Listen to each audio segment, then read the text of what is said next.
It does not make sense that Africa can have so many resources, yet Africa still languishes in poverty.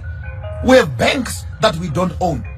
We have education systems that we don't own. We have curriculums that we never wrote. We have political parties that don't service our own interest as people. We have passports.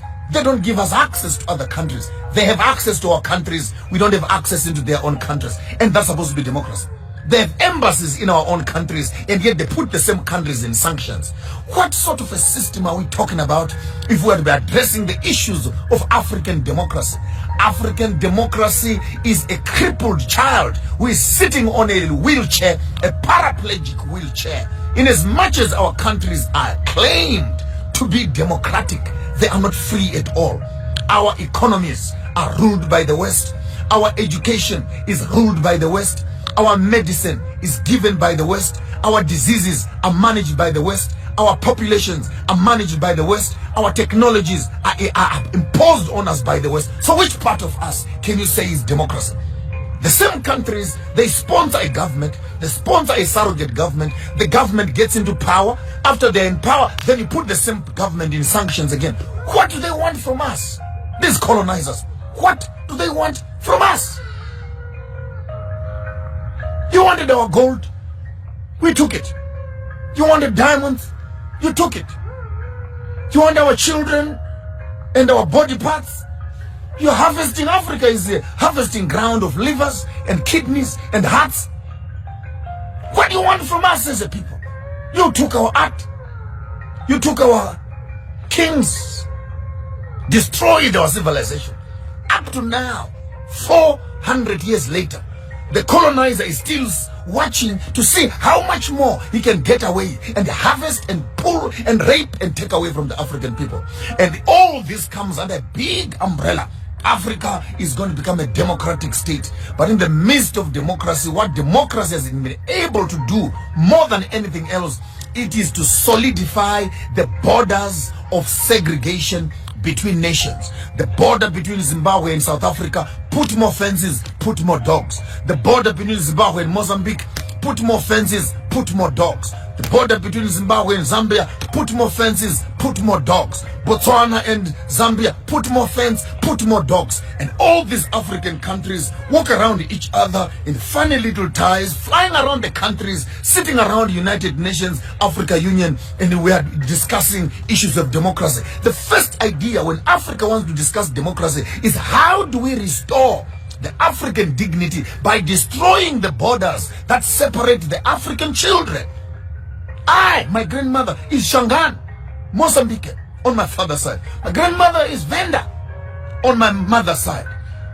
My father is Karanga, and my grandfather on my mother's side is Ndebele. So how can you put a border in a passport for me, that for me to go and see my grandmother's houses in Mozambique, I need a passport. To go and see my grandmother in South Africa, I need a passport. I must go to Pretoria first, go to Harare. I can cross the river, the Limpopo River. And this is the form of the democratic Africa that our leaders are constipated with. I'll spill the beans as loud as clear.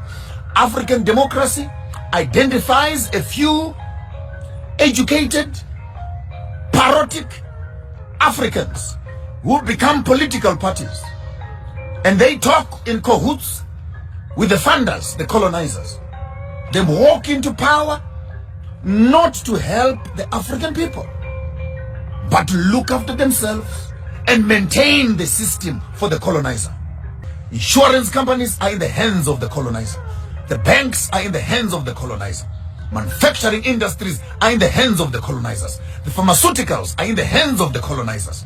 Medicine, clothing in the hands of the colonizers. Technology in the hands of the colonizers. We'll be shocked to discover we are still slaves and servants working for the colonial system. Take note, I'm not insulting any political party, but I want to insult their insensitivity that they walk around and campaign. I am saying this from Nigeria to Uganda to Kenya to Ghana to Zimbabwe to South Africa to Botswana, anywhere in Africa. Tell me one political leader who has made an intentional business of improving and establishing factories for his own people. Sit around approving business budgets for what? Just take that money, open industries, take that money, open up mines, take that money, open up agricultural farms, have food for your people, employment for your people. How complicated can that be? The model to follow is Dubai. Look at Emirates. They have nothing. All national fund. Use the national fund to make Dubai a capital city of industry for the whole world. Here we are in Africa. We have cocoa, we have bananas, we have coal, we have platinum, we have diamonds, we have oil, we have weather, we have tourism, we have everything. But in the midst of all these resources, our African people are still languishing in poverty. Can I ask you, the intelligent ones, what is the problem of Africa? What is the problem? We have the resources, we have the universities, we have the education, we have the skills. What is the problem? The problem is we are trained to maintain a system that does not benefit us. We go to school to learn to maintain that system. We train our children to look after the system. Our political system has no will at all to empower the local people. It has no will. There's no political party that wants to remove bread from the mouth of the white man. That's a fact.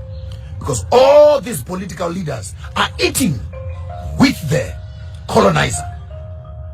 So how can you destabilize a system that is giving you food? So it's the typical state where Uncle Tom kind of boys who now are being told, you are not like them. You are a better black than them. Please, you can eat here. You can sign here. You can own this also and that. And before you notice it, 5 years, 10 years later, our political leaders have just become rubber stamps in government for pushing a European colonized agenda. I'm still looking for a country that will take its own resources and improve its own infrastructure. I challenge all the African political heads across Africa. Go to Dubai, not to shop. Go and study. Go and study how a place that has nothing has been able to change its course from a desert to a capital city of shopping in the world. Go there and study.